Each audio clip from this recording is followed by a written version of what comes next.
Symmetric skew symmetric अपना अगला topic है मैट्रिक्स का। बेसिक चीज़ें इसमें समझ लेते हैं होता क्या है।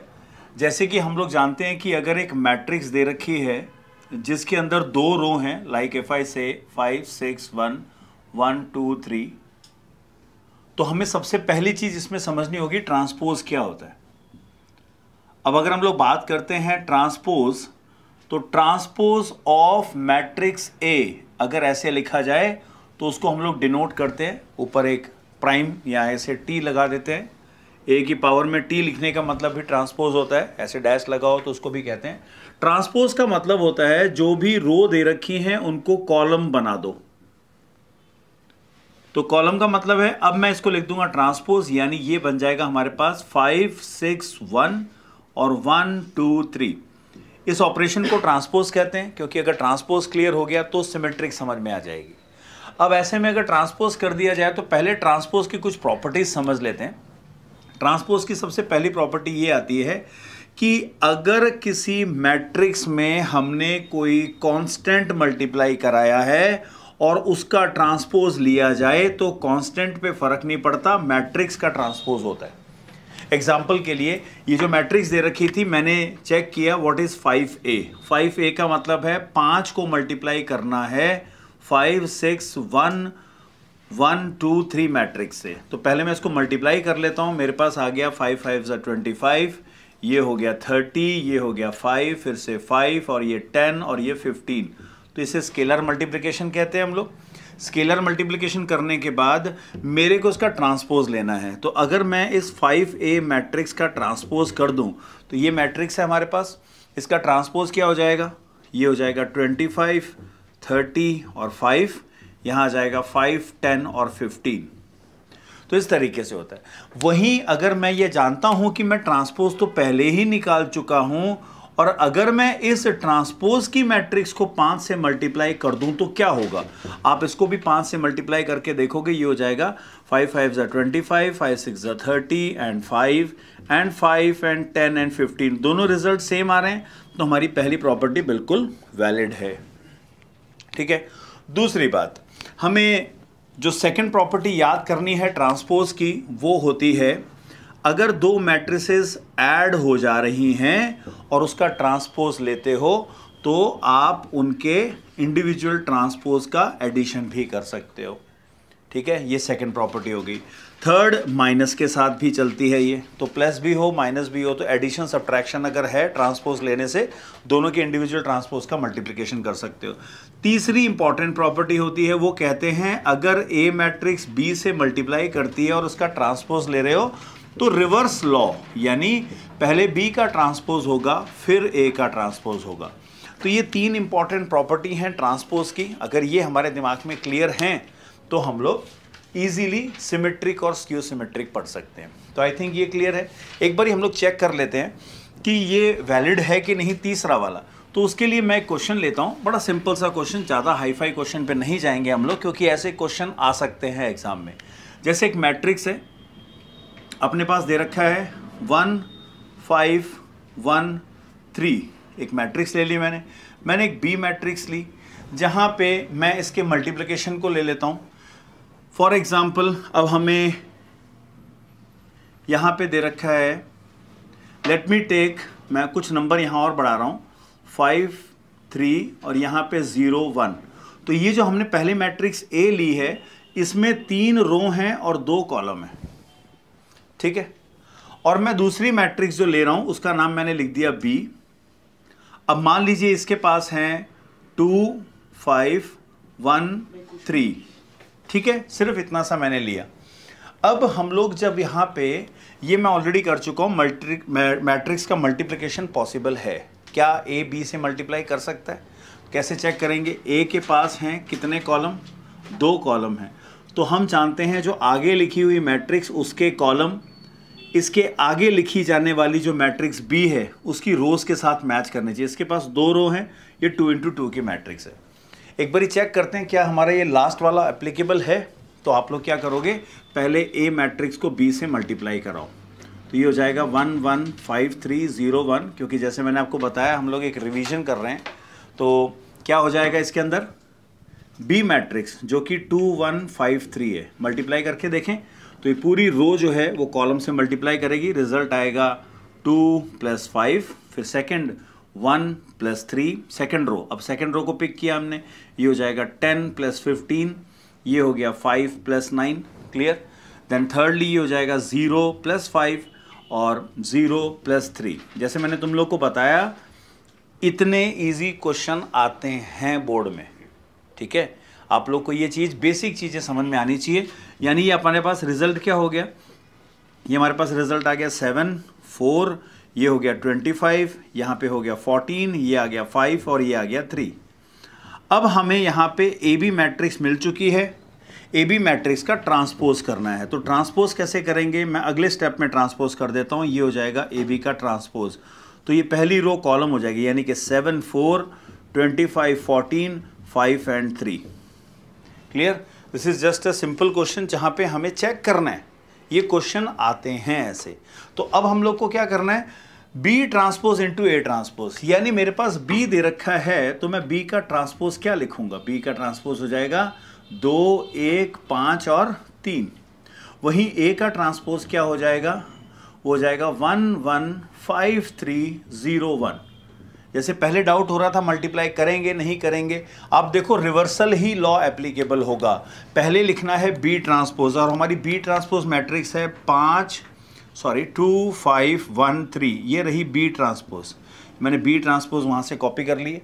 और ए ट्रांसपोज क्या हो जाएगा, वो हो जाएगी हमारे पास 1 5 0 1 3 1। एक बार चेक करके देखते हैं मल्टीप्लिकेशन से क्या होगा, रो इंटू कॉलम, ये हो जाएगा 2 + 5 1 5, नेक्स्ट 5 2 10 और 15, नेक्स्ट हो जाएगा 0 + 5। अब सेकंड रो की बारी, सेकंड रो से मल्टीप्लाई कर दो, ये हो जाएगा हमारे पास 1 + 3, ये हो गया 5 + 9, तीसरा हो जाएगा 0 + 3। अपना रिजल्ट क्या आ रहा है, रिजल्ट आ रहा है 7 25 5 4 14 एंड 3। और आप चेक करो ये दोनों सेम आ रहे हैं। तो ऐसे हमें पहला तो स्ट्रेट फॉरवर्ड क्वेश्चन करने की प्रैक्टिस होनी चाहिए। ट्रांसपोज क्लियर हो जाने के बाद अब हम लोग सिमेट्रिक मैट्रिक्स को समझ सकते हैं। सिमेट्रिक नाम से हमें बता रहा है कि कुछ ना कुछ सिमिलर चीज़ें दिखेंगी, बट यहाँ आपको बता दूं हम लोग सिमेट्रिक मैट्रिक्स उसे कहते हैं कोई भी एक स्क्वायर मैट्रिक्स, एक स्क्वायर मैट्रिक्स, कुछ भी नाम हो सकता है, स्क्वायर मैट्रिक्स। अब इस मैट्रिक्स का मैं नाम लिख देता हूं कैपिटल ए। ये सिमेट्रिक होती है, इज सिमेट्रिक। डेफिनेशंस पे मैं ज़्यादा नहीं जाऊंगा। सिमेट्रिक का मतलब याद रखना, अगर किसी मैट्रिक्स का ट्रांसपोज उसके बराबर होता है तो उसको सिमेट्रिक कहते हैं। और स्क्यू सिमेट्रिक का मतलब होता है, यहाँ पे मैं दूसरी डेफिनेशन भी ऐसे बना लेता हूँ, इसको हम लोग स्क्यू सिमेट्रिक बोलते हैं अगर उसका ट्रांसपोज कर दो तो -a के बराबर होता है। तो ये दो बेसिक चीज़ें आपको ध्यान रखनी है। अब इसका जो भी एलिमेंट है उसका ट्रांसपोज करते हो तो देखो मैं आपको एक छोटी सी चीज़ बताता हूँ। अगर एक मैट्रिक्स के एलिमेंट का नाम लिखते हैं aij, तो aij का मतलब होता है ith row and jth column का एलिमेंट है वो। ट्रांसपोज करने पे रो कॉलम बदल जाते हैं, तो हम लिखते हैं ट्रांसपोज कौन हो गया, AJI बन जाता है, ठीक है। उसकी पोजीशन बदल जाती है, रो बन जाता है कॉलम, कॉलम बन जाता है रो। तो यहां पे ये हो जाएगा jth रो एंड के ith कॉलम। तो मैं अभी इसको ऐसे रहने देता हूं। तो ये अपने पास है। तो सिमेट्रिक की डेफिनेशन क्या बनती है, aij और AJI के एलिमेंट सेम होते हैं, ठीक है।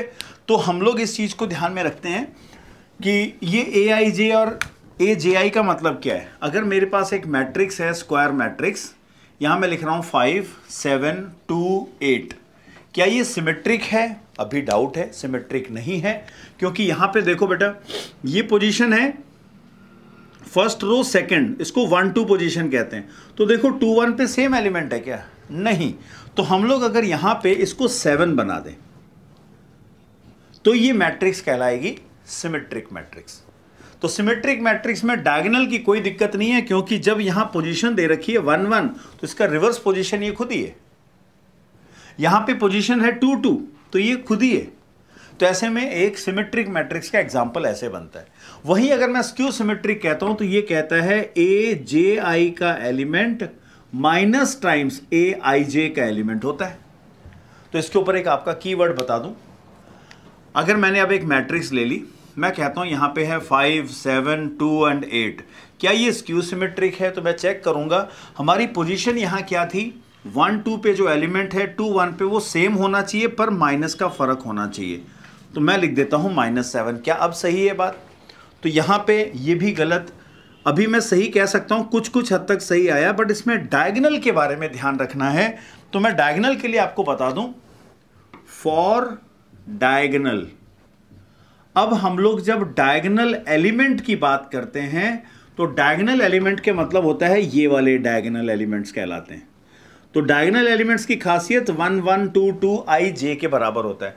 और अगर मैं आई और जे को बराबर कर दूं तो ये डेफिनेशन क्या बताएगी, ए आई आई इज माइनस ए आई आई। इसको इधर ले आओ तो 2ai इज इक्वल टू 0, यानी ai इज इक्वल टू 0। ध्यान रखना ये इतनी सी चीज एग्जाम में पूछी जा सकती है 1 मार्क्स में, 2 मार्क्स का भी हो सकता है कि बताओ प्रूव करो कि स्क्यू सिमेट्रिक मैट्रिक्स के डायगोनल के एलिमेंट 0 होते हैं। ये देखो 0 आ गए, इसका मतलब मेरे को डायगोनल में रखने होंगे 0। तो ये जब भी क्वेश्चन आता है तो आप ध्यान रखना, ये हमने एग्जाम्पल लिखा है स्क्यू सिमेट्रिक मैट्रिक्स का और ये एग्जाम्पल था सिमेट्रिक मैट्रिक्स का। तो सिमेट्रिक मैट्रिक्स में डायगोनल में कुछ भी हो सकता है, बट स्क्यू सिमेट्रिक में 0, 0 होते हैं। ठीक है, तो एक बार आप इसको देखो, और इसके आगे की जो प्रॉपर्टीज हैं वो हैं, सुनो। तो सिमेट्रिक और स्क्यू सिमेट्रिक प्रूव करने के तरीके मैंने आपको बता दिए। हमें लेना है उसका ट्रांसपोज। ठीक है, तो ध्यान देना इधर। तो जब हम लोग कहते हैं ट्रांसपोज कर दिया और मैट्रिक्स सेम निकली तो सिमेट्रिक है, और ट्रांसपोज कर दिया माइनस कॉमन आ गया तो स्क्यू सिमेट्रिक है। अब इसके ऊपर कुछ एक इंपॉर्टेंट कॉन्सेप्ट्स हैं। सबसे पहला कॉन्सेप्ट, इनके क्वेश्चन एग्जाम में पूछे जा सकते हैं, ए और उसका ट्रांसपोज का अगर सम कर दिया जाए वो हमेशा सिमेट्रिक होता है। ठीक है, ये कैसे प्रूव किया जाएगा? इसको प्रूव करने का तरीका है, ए और ए ट्रांसपोज जो दे रखा है, आप इसको मैट्रिक्स मान लीजिए बी का ट्रांसपोज निकालो, ये हो जाएगा ए और ए ट्रांसपोज के ऊपर ट्रांसपोज। जैसे मैंने प्रॉपर्टी ट्रांसपोज की बताई थी, एडिशन पे बट जाएगा, ये हो गया ए ट्रांसपोज और ट्रांसपोज का ट्रांसपोज। रो को कॉलम में बदला, कॉलम को फिर रो में बदल दिया, तो ये मैट्रिक्स बन जाएगी वापस से ए, और एडिशन कॉम्यूटेटिव होता है तो ये मैट्रिक्स बन गई बी। क्योंकि बी ट्रांसपोज बी के बराबर निकला तो पहली स्टेटमेंट सही है। दूसरा लॉ आपको ध्यान रखना है, सेकंड में यहां लिख देता हूं, ए माइनस ए ट्रांसपोज हमेशा स्क्यू सिमेट्रिक होता है। ठीक है, इसी तरीके से प्रूव किया जा सकता है। आप इसको एक नाम लिख दीजिए, मान लीजिए हमारे पास ये मैट्रिक्स है सी, जिसको हमने लिख दिया ए माइनस ए ट्रांसपोज। तो सी का ट्रांसपोज निकाला, ये बन गया ए माइनस ए ट्रांसपोज का ट्रांसपोज। ऑपरेशन खोल दिया तो ट्रांसपोज माइनस ट्रांसपोज का ट्रांसपोज, यानी वापस बन गया ये A transpose minus A, minus common निकाल दिया, बच गया ए माइनस ए ट्रांसपोज जो बन गया माइनस सी। अब देखिए शुरुआत की थी सी ट्रांसपोज से, मिला क्या माइनस सी, तो ये स्टेटमेंट भी सही है। तीसरी चीज जो हमें समझनी है, जैसे मैंने आप लोग को बताया, ए और ए ट्रांसपोज या ए ट्रांसपोज और ए, इनके बारे में हमसे पूछा जा रहा है कि भैया ये कैसी मैट्रिक्स है। तो ये ध्यान रखना, ये दोनों मैट्रिक्स जो होती हैं वो हमेशा सिमेट्रिक होती हैं। ये आप लोगों के मल्टीपल चॉइस क्वेश्चन एमसीक्यूज के अंदर डायरेक्ट आ सकता है। आप कैसे चेक करोगे ये सिमेट्रिक है या नहीं? तो मैंने ए और ए ट्रांसपोज को एक नया नाम दे दिया, अब डी। तो मैं डी का ट्रांसपोज निकाल के देखूंगा, जहां ए ट्रांसपोज का होल ट्रांसपोज लिया, रिवर्सल लॉ, मल्टीप्लिकेशन पे उल्टा लॉ लगता है। तो पहले ट्रांसपोज वाले सेकंड टर्म को पहले ट्रांसपोज लगाया, उसके बाद इसको लगाया, ट्रांसपोज का ट्रांसपोज ए ही निकलता है। अब आप देखो इसका नाम तो डी था, तो भैया डी ट्रांसपोज डी निकला। इसी प्रकार ये हमारी तीसरी प्रॉपर्टी है, आराम से प्रूव की जा सकती है। चौथी वाली बहुत इंपॉर्टेंट है, ये डायरेक्ट पूछी जा सकती है कि भाई ए बी प्लस बी ए कितना है। अब ए बी प्लस बी ए है तो मैं यहां पे इसको एक क्वेश्चन बना सकता हूं। तो पहले हमारी ये 3 स्टेटमेंट प्रूव हो चुकी हैं, तो मैं चौथी को एक नई प्रॉपर्टी के जैसे बता सकता हूं। इसको हम लोग ध्यान क्या रखेंगे, now let us take a question. और क्वेश्चन हमारे पास ये है कि अगर A and B are symmetric matrix, symmetric matrices, then fill in the blanks है हमारे पास। फिल इन द ब्लैंक्स में लिखा है A B plus B A is कैसी है, A B minus B A matrix क्या है। एक बार पहले इसको चेक करेंगे इसका आंसर क्या है। Let's try and will take 2-3 seconds. अब इनके आंसर डायरेक्ट लिखने से बेटर है इनको चेक कर लिया जाए। अगर ये सब्जेक्टिव क्वेश्चन आए तो हमारे पास पहली यहाँ पे चीज़ है, क्योंकि अभी मैं इस क्वेश्चन में ट्विस्ट करूंगा। यहाँ पे लिखा है सिमेट्रिक, तो आप अगर एग्जामिनेशन दे रहे हैं तो आपको लिखना होगा सबसे पहले ए ट्रांसपोज की जगह ए लिखा जा सकता है, बी ट्रांसपोज की जगह बी लिखा जा सकता है। क्यों?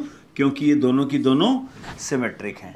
अब हमें इससे शुरुआत करनी है, तो आप लोग ए बी प्लस बी ए को कोई नाम दे दीजिए सी। अब सी का ट्रांसपोज लिया तो ये हो जाएगा ए बी प्लस बी ए का ट्रांसपोज। तो ट्रांसपोज सबसे पहले एडिशन पे तो एज इट इज बढ़ जाता है, ये बन जाएगा ए बी का ट्रांसपोज प्लस बी ए का ट्रांसपोज। उसके बाद रिवर्सल लॉ लगेगा, ये बन जाएगा बी ट्रांसपोज ए ट्रांसपोज, ये हो जाएगा A transpose and B transpose. क्योंकि ये सिमेट्रिक है तो हम लोग ए ट्रांसपोज की जगह ए लिख सकते हैं, बी की जगह बी ट्रांसपोज की जगह बी, तो ये हो जाएगा b इंटू ए और ये हो जाएगा a into B. Addition commutative होता है तो हमने यहाँ पे इसको कॉमन ले लिया, ए बी प्लस बी ए, ये तो सी मैट्रिक्स है, यानी पहला हो जाएगा ये सिमेट्रिक। ठीक है, और दूसरा चेक करना है, दूसरे में माइनस आ रहा है तो हम लोग एक काम करते हैं, हम लोग डी मैट्रिक्स ले लेते हैं ए बी माइनस बी ए को।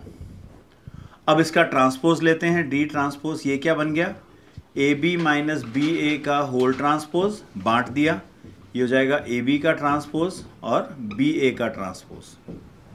ठीक है, और इसको रिवर्सल लॉ लगा दिया, B transpose into A transpose into B transpose, ये बन गया B A minus A B, minus common निकाला तो A B minus B A बन गया। ठीक है, जिसका नाम होता है माइनस डी। तो डी ट्रांसपोज से माइनस डी पे पहुंच गए तो ये हमारी जो मैट्रिक्स है वो होगी स्क्यू सिमेट्रिक। ठीक है, ओके, क्वेश्चन में थोड़ा सा चेंजेस कर दिया हम लोगों ने, यहां अब स्क्यू सिमेट्रिक हो चुका है।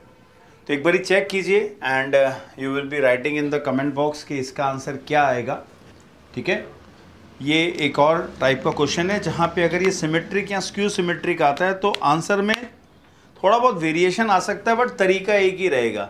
इस पूरे का ट्रांसपोज निकाल के देखो क्या आ रहा है, इस पूरे का ट्रांसपोज निकाल के देखो क्या आ रहा है। अगर सेम आया तो सिमेट्रिक, माइनस कॉमन आया तो स्क्यू सिमेट्रिक, कुछ भी नहीं आया तो neither symmetric nor skew symmetric, ये लिख सकते हैं।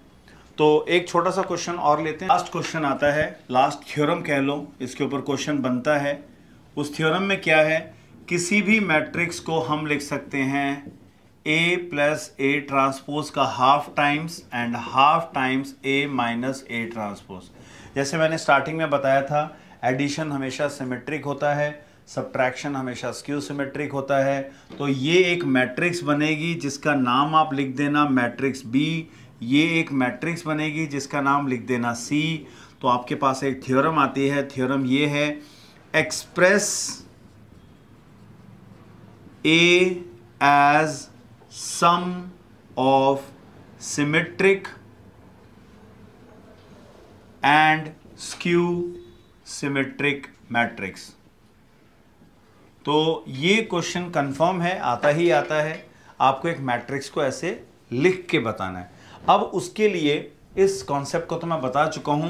क्वेश्चन यहां पे आएगा, एक मैट्रिक्स कोई भी दे देंगे आपको, जैसे मैं छोटा क्वेश्चन ले रहा हूं, मैट्रिक्स कोई भी मनचाही मैट्रिक्स हो सकती है, लाइक 2 3 7 9 एक मैट्रिक्स है कि इस मैट्रिक्स को दो मैट्रिसेस में तोड़ के बताओ जिसमें से एक पार्ट सिमेट्रिक होगा और एक स्क्यू सिमेट्रिक। तो आपको करना क्या है, इसका सॉल्यूशन स्टार्ट करने के लिए पहले लिख देना ए क्या दे रखा है, वी विल राइट, और उसका ट्रांसपोज क्या होगा, रो कॉलम में चेंज हो गई, ट्रांसपोज हो गया। फिर मैं दोनों को जोड़ दूंगा, ए जुड़ जाएगा ए के ट्रांसपोज से, ये बन गया। एडिशन कैसे करते हैं आपको मालूम है, 2 and 2 4, 3 and हो गया 10, ये हो गया 10, 9 9 18 हो गया। और हमने ए में से ए ट्रांसपोज को माइनस कर दिया, तो माइनस कैसे करेंगे, 2 - 2 0, 3 माइनस ये -4, 4 - 3 4 और 9 - 9 0।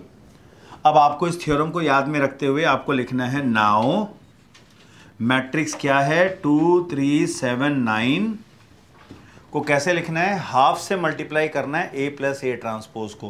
तो ए प्लस ए ट्रांसपोज को हाफ से मल्टीप्लाई कर दोगे, क्या हो जाएगा, हाफ से मल्टीप्लाई करते हो जाएगा 2 5 5 9, जो ऐड हो जाएगा second A minus A transpose को भी हाफ से मल्टीप्लाई कर देना, तो 0 -2 2 and 0 इतना लिख के छोड़ देना, क्योंकि इनको वापस जोड़ा तो गड़बड़ हो जाएगी, वो सेम ही आएगा।